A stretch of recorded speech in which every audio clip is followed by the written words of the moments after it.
Okay, so dedication for two people who passed away the last couple of days. My mom's best friend, who she's known for 75, 76 years, since she was a kid, passed away actually in Eilat. A few days ago, there was a funeral, and the funeral was yesterday. Like the person she's known the longest ever in the world. It's a weird concept to think of. And then Barry Bloch, Damon and I know, and I think, don't know if Gavin knows him. His brother, who'd been living in Germany for many years, also passed away at the age of 65. So I want to a couple of days ago, actually last week. So I want to dedicate this, the learning in their memory. So it's Esther Bat Chaim, my mom's friend Ethel Avasholem, and Jeff Bloch, Yaakov Elchanan Ben Bension. May they be in the Shamot have an aliyah with all the other Neshamas of Klal Yisrael. And also for Refuah Shlema, yes, for Refuah Shlema of all Cholim of Klal Yisrael. Amen. Kevin, teach us. Let's keep it to 3 minutes or 5 minutes, but not. Okay, I want you. Okay, so this is I found something new here. Please all of the Bat Brachot. Okay, bracha Rishona, which is the first bracha. So when the question is, when is a new bracha Rishon? So if you said Sheakol on something, or Reimenem is not, or Berei Priya Eitz or Adama, when should you recite a new bracha Rishona? So it says, as long as one didn't have an interruption in one's train of thought, which will be clarified below, one doesn't need to make a new bracha Rishona. However, if one made a bracha Achrona, which is the blessing you say after you satiated and after you finished eating, and one wants to eat again, a new bracha Rishona is required. If one's planning on having coffee or tea for a length of time as one sits and learns, one she'akol covers all the cups one drinks, even though there is a long break between cups. If one made a bracha Rishona and waited 72 minutes, one doesn't need to make another bracha Rishona. If one made a bracha Achrona, only because one was afraid that Shir Ikul would pass, that's the time, and one has intent to continue eating afterwards, one doesn't need to make a new bracha Rishona when one continues to eat. And one or two more. One who went to the bathroom in the middle of a snack need not recite a new bracha upon returning. If someone fell asleep in a temporary fashion, that's dozed off, it isn't considered an interruption for a bracha. If one went to sleep on one's bed, it is considered an interruption. Falling asleep in one's chair is generally considered a temporary sleep and isn't considered an interruption. Okay, there's just one more point in this paragraph. If one davened in the middle of a snack, the davening isn't considered an interruption to the bracha Rishona. However, some do disagree. Okay. Thank you, Kevin. There was just one. Yeah. Cool. Okay. No, yeah. Okay, just one thing I wasn't sure about. We're just to say, it said if one made a bracha Rishona and waited 72 minutes, one doesn't need to make another bracha Rishona. Okay, I don't know what that actually means. I thought you had to. No, that's okay. If you said a bracha, that's when you're doing either mizanot, as far as I know, but for sure hamotzi. So I'm sure mizanot as well. That's the after bracha. It's not the before. Okay. So there's two opinions. The one is if it's 72 minutes, and the other one is, are you still satiated? Meaning, if you still hungry after a shorter period, that could make it even earlier than the 72 minutes. All right, guys, let me just tell you where we left off. We had the privilege of Rabbi Ron Cohen last Saturday night speaking to us, and this Saturday night, Rav Schottenstein, which was great. He's proud of all you guys. Arthur was in top form. He actually used two examples on the latest. I mean, it's all very well getting examples from Bava Kamma, but on the latest stuff that we learned was pretty impressive. So let's just do a summary of where we're holding now in this particular page. Is that we're on the 63rd daf in B3. And what happens is up until now, there was Pasuk 8 and 9, and Schottenstein, and what happened is there were two brises. Okay, now according to the first brisa, this is very important, guys. You pay attention for a minute here, because this will explain a lot. So there are two brises explaining pasuk 8 and 9. The first brisa, it says that the first pasuk is talking about a custodian who makes a claim of theft. Okay, and the second pasuk as well is also a custodian who makes a claim of theft, meaning it's carrying on from that same pasuk about a theft claimant. Okay, where somebody was entrusted with an article. So it's not repeating itself. It's actually an extension of the same pasuk on the same theme. Now there's a second brisa, and that argues with it, which says the first pasuk is talking about a proper thief, whereas the second pasuk is talking about a claim of theft. Okay, so again, the second brisa is talking about an actual thief with the first pasuk, and the second pasuk is talking about, according to the second brisa, a claim of theft. So if you have a look at the two brises, we can see that they agree on one thing, that the second pasuk is talking about a claim of theft by a custodian. The only issue of question is whether or not, according to the opinion of the first brisa or the second, what the first pasuk is talking about. Is it talking about a custodian making a claim of theft or an actual thief? And once you understand that, it's going to be a little bit clearer. Gav, are you with us? Because I'm feeling a bit distracted. But Yeah, no, I am listening. I was looking for some, just burning. It's fine. Carry on. I got it. I found it. all right, good. All right. So, Gav, do you understand the difference? You want to give it over to me? No, that's going to be tricky. I was listening, but not obviously not.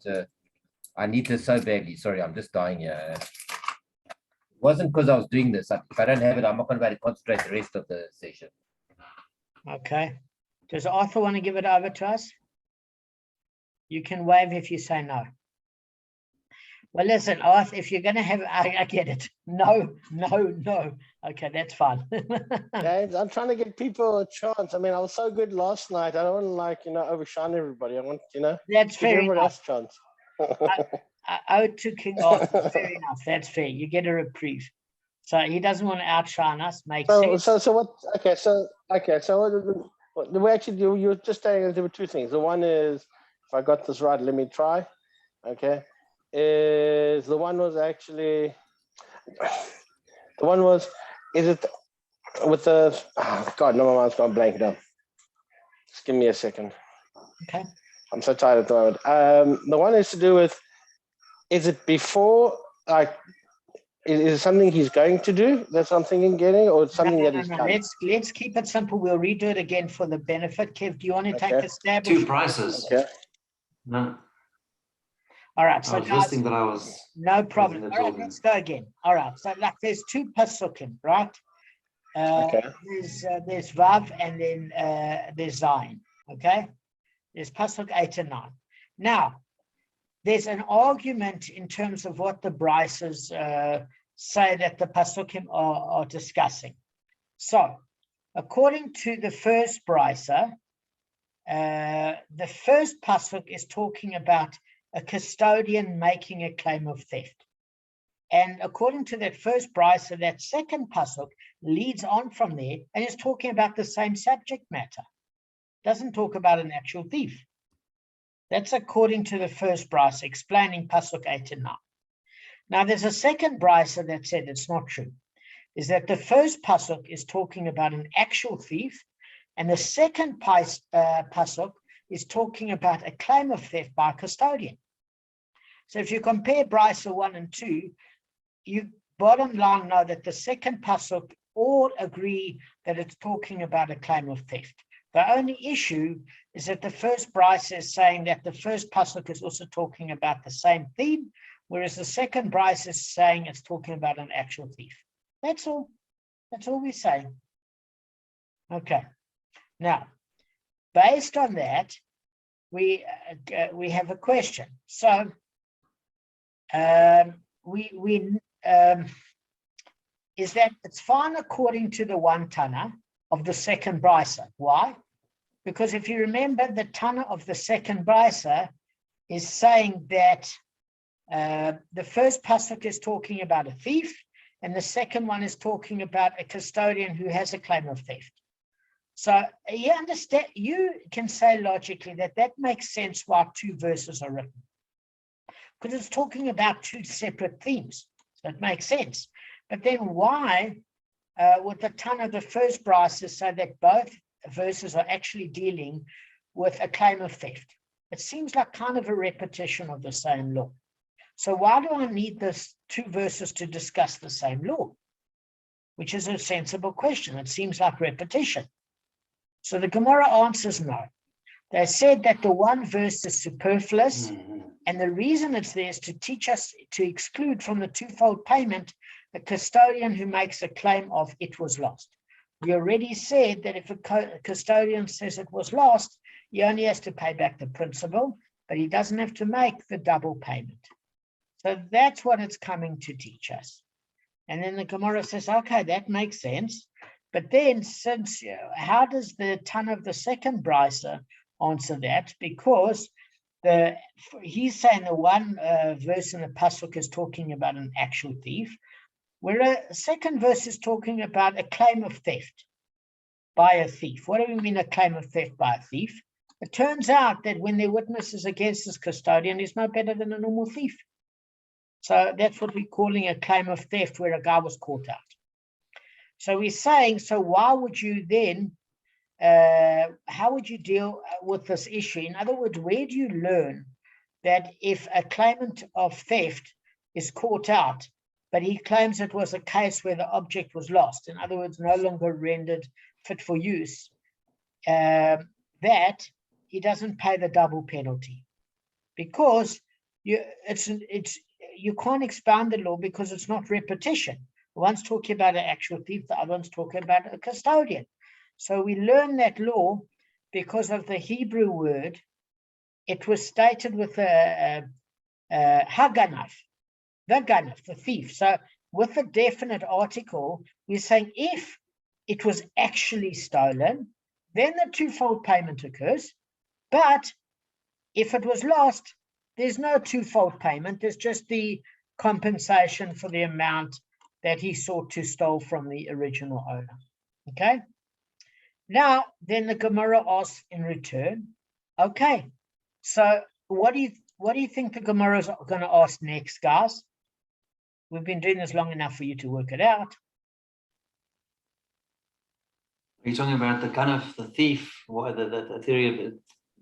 We're still discussing about the thief and what is a thief? No. Who's classified a thief? No. So what we're going to say next is, okay, so when we learn the word haganav, the thief, what is the definitive article? We understood that in the one verse it comes to explain that if you have a claim of theft, then you have to pay back the twofold payment, the principal plus the penalty. But if you say it was lost, you don't. So we understand that with the word the definitive article. So then the question is you don't need to learn that from the one that talks about the custodian in two pasuks, according to the first Beraisa. Why? Because it mentioned it twice, because the one to teach you that the double payment if the custodian talked about a theft and he was caught lying.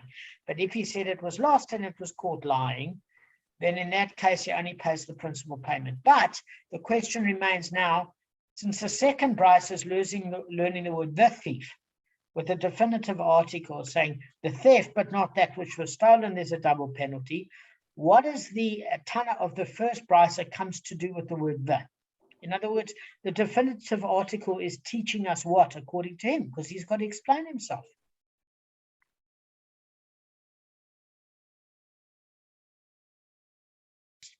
So let me just tell you the bottom line. I'm going to tell it to you in 4 sentences. You're talking about two Beraisas, okay? The Beraisa, the first Beraisa is saying, look, the pasuk follows on from each other and talks about a custodian who makes a claim of theft, was caught out and now has to make the double payment. So we're going to, whereas the second Beraisa is saying no, what's happening is the first pasuk is talking about an actual thief, and the second pasuk is talking about a claim of theft. They're two separate issues. So then the question arises, okay, if you say, according to the second Beraisa, it makes complete sense, because you're talking in each pasuk about a separate thief. Okay, so an actual thief versus a claim of theft, okay, where the guy was caught out, the custodian was caught out lying. That makes sense. But if you're saying that both pasuks are talking about the same thing, a custodian that made a claim of theft, that doesn't kind of make sense, because why would you say the same thing twice? That's what the Gemara is saying. Then the answer to that is it's saying it's not superfluous. Why? Because it's coming to teach you that when a custodian makes a claim of theft and is caught lying, he has to pay double, the penalty and the compensatory amount. And if he makes a claim that the article was lost its usefulness, not that he lost it, guys, let's just understand that that's negligence that you pay for. But we're saying if it's lost its usefulness, he has to pay just the principal about, but not the double payment. So that's what the repetition of the pasuk is talking about. They're talking about how do you derive the normal repayment versus the penalty payment. So that's why it's mentioned twice. It's not redundant. Now, just bear in mind one thing, is that there are two oaths that have to be made, and you can either make it as a custodian, or you can say amen to the owner of that article making the statement, and you corroborating it, or you make the oath yourself. But either way, saying amen or making the oath yourself renders you obligated to, if witnesses come against you, you've got a problem.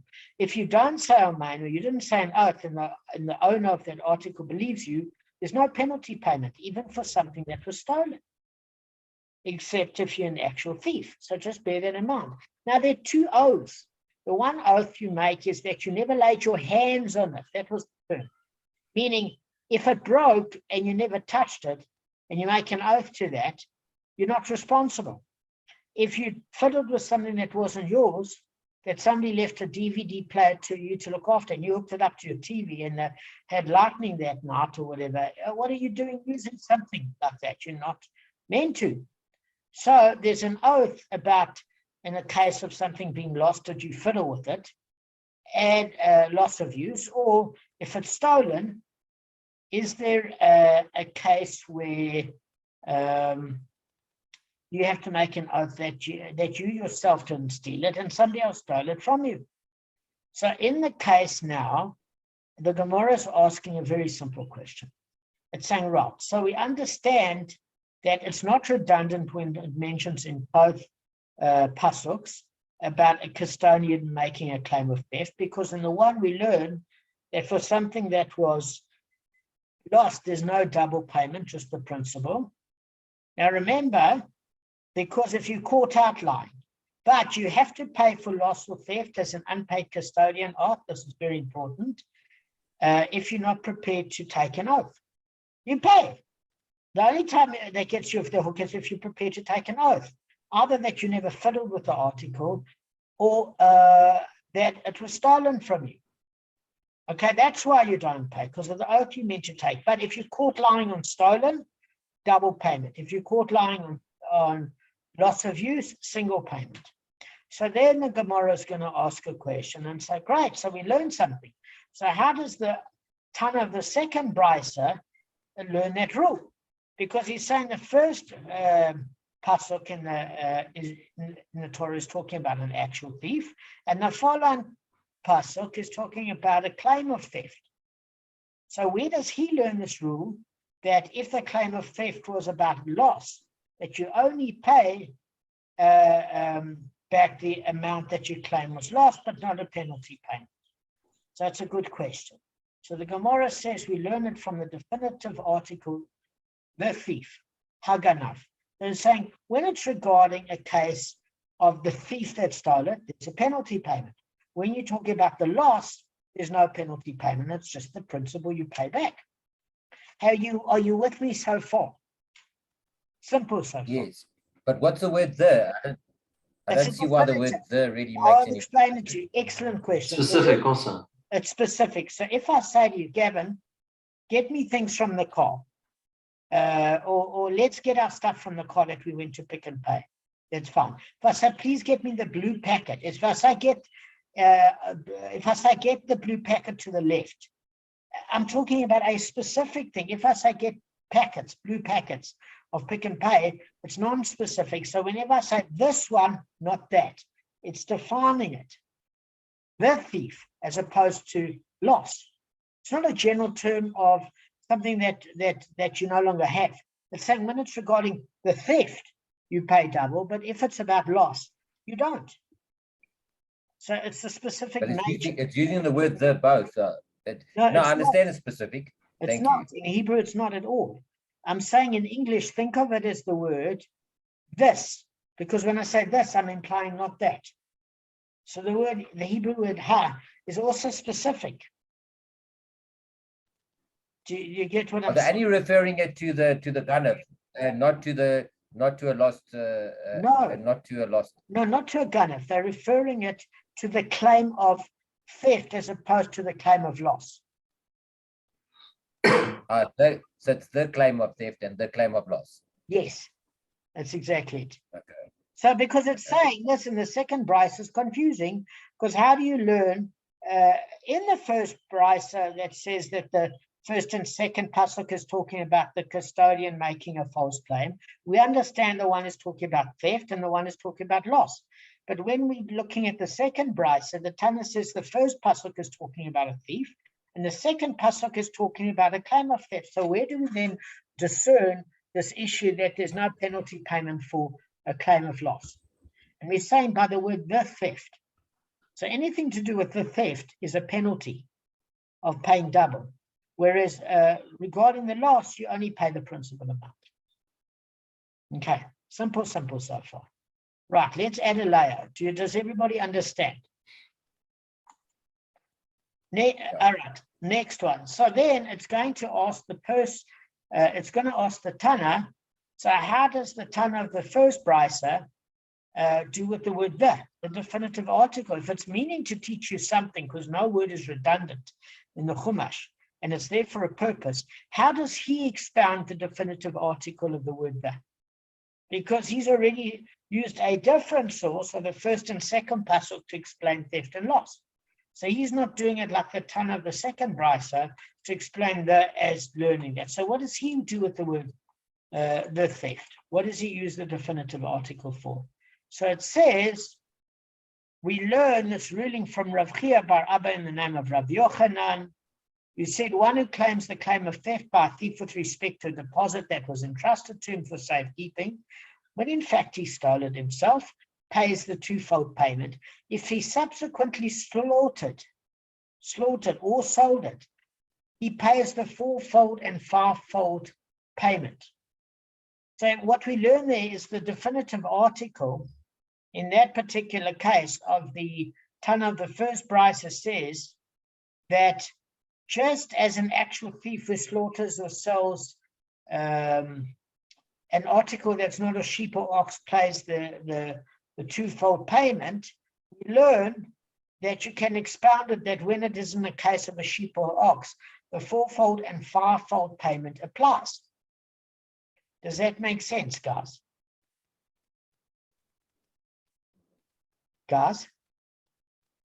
Yes, it does. Okay.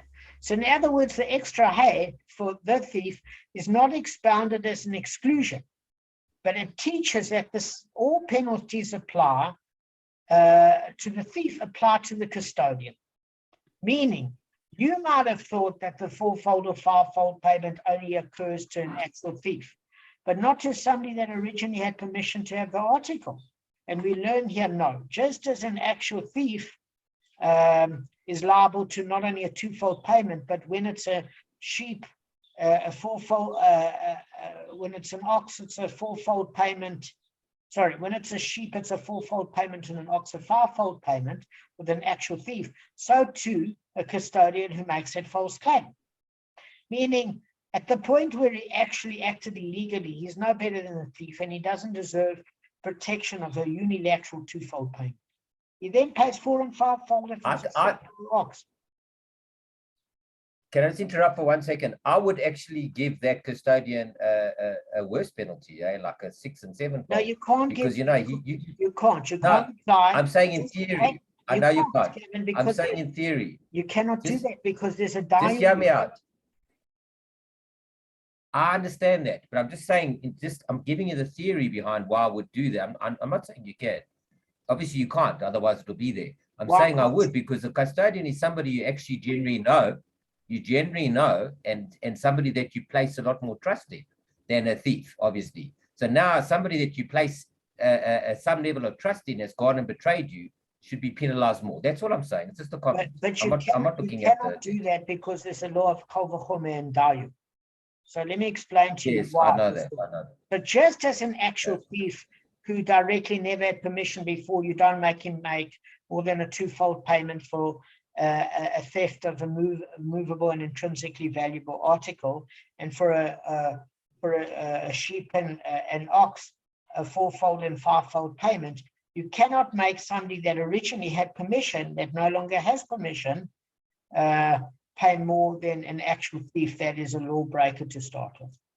That's the dayu. In other words, the dayu comes to restrict the kol v'chomer. Kol v'chomer says that a custodian had permission, and yet we apply the rule as if he never had permission because he acted illegally. But we have to restrain it to not treat him more stringently than an actual thief who acted illegally all along. Yeah, thank you. That's a good point. I just wanted to raise it because I thought. I understand that. Yeah. Let me tell you something. The minute this person has done it, he's lost his career as a custodian. That's the end of it. Believe me, it's a career ender. So that's good enough. So we now know that the word the thief is coming to say that as does an, according to Rashi, as does an actual thief who slaughters or sells the sheep or ox that he stole, the extra hay is not expounded as an exclusion, but rather teaches us that all the penalties that apply to an actual thief apply to the custodian who claims falsely that the deposit was stolen. Both the twofold payment prescribed for the theft alone and the fourfold or fivefold payment prescribed for a thief who steals a sheep and an ox and slaughters or sells it. So that's by Rashi and Tosfot. So it's saying that's what you learn, because you might think because he originally had it and was legal, he doesn't have to pay the fourfold or fivefold payment, but he's no better than a thief. That's what we learn. So then the Gemara asks, so according to the one that says that one verse speaks about a thief and the one verse speaks about a claim of theft that was caught out, what the thief is to exclude a custodian who falsely claims the claim of it was lost from the twofold payment. From where is the ruling of Rav Chia bar Abba known to him? So the Gemara answers, he would say to you that it's a hekesh. Okay, so what do we mean is that if the verses appear next to each other, you can't, logic doesn't trump a hekesh. In other words, the first verse deals with an actual thief, and then the next verse deals with a custodian who makes a false claim of theft, right? And it teaches us the hekesh to compare the two. So it says, just as an actual thief pays the fourfold or fivefold payment, if he slaughters or sells the sheep or the ox he has stolen, so too the custodian who falsely claims theft pays the fourfold or fivefold payment as if he slaughters and or sells the sheep or ox. So this seems like a repeat of the other statement, but it's not. Because remember the one Beraisa is talking about in the case where both the pasuk talks about a custodian who's caught lying, whereas the other Beraisa said that the first pasuk is talking about an actual thief and the second one about a custodian that is caught lying and he was the one that actually stole or made a claim of loss.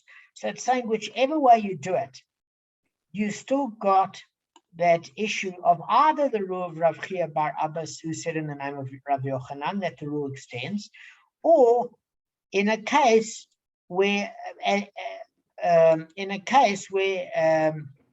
it's both a case of a claim of the custodian, you can still use a hekesh.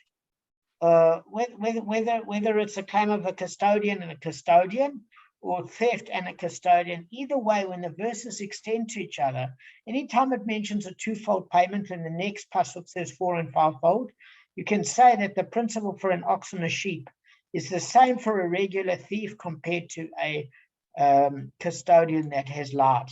So the reason why we say it's a hekesh is it's a follow-on verse. But always remember that a hekesh or scripture trumps logic, and we discussed the case of Aiden Zomamim to show you how that was done. Okay, so I think let's end off on this note. I think it's reasonable, guys. I don't know how you feel, but I'm happy to end off on this note. Yeah. So Damon, Hekesh, is it similar to Hekdesh? Is it? No, Hekdesh is consecrated. Hekesh. Yeah, but it's got it's not constant. No. Hekesh is when you have a verse talking about building the Mishkan, and the next verse off is when you talk about the rules of Shabbos. We learned then that the 39 prohibitions on Shabbos are the same rules that creative process that you use to build the Mishkan. So you learn the one from the previous. You learn the following from the previous. Or sometimes you learn more detail about the next verse that you can apply to the previous verse. Either way, Hekesh is meaning it's thematically linked. So it's not about logic. So whereas Hekdesh is consecrated items. It's different to Hekesh. And how? And at the moment, how would you know if they're two? Because I'm peckish. Well, what were you going to say? If two sentences are next to each other, how do you know they relate to each other? How do you know it's a Hekesh? How would you know unless it's how would you know to identify it? Well, that's exactly the point. Kevin asked a great question. We don't. That's why we need the exegesis principles. Exegesis, yeah. No, humanetic what principles. The heck? Yeah, what the heck, as you say.